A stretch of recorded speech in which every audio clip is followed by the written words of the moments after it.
You can divide the worksheet window into different panes that each scroll separately. You can easily view data from different areas of the worksheet at the same time. Every pane has its own scroll bars, so you can navigate data easily within a worksheet. And you can display several parts of worksheet at the same time. To create two panes, active any cell of column A. In View tab, Window Group, click Split button. The worksheet window splits vertically with two panes.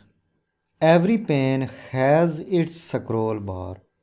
You can see the active cell is below the split bar.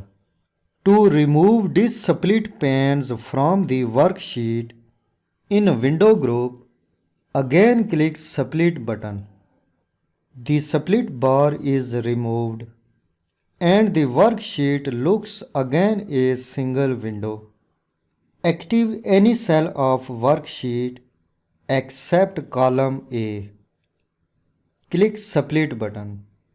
The worksheet window splits vertically and horizontally with two panes.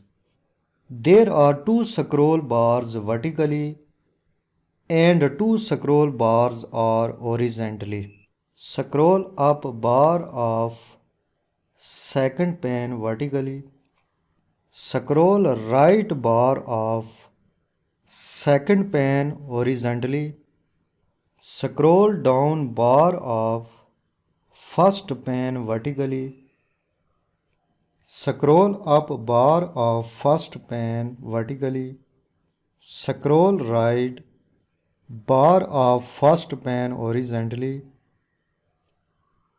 Then scroll left. So you have four separate windows in a worksheet.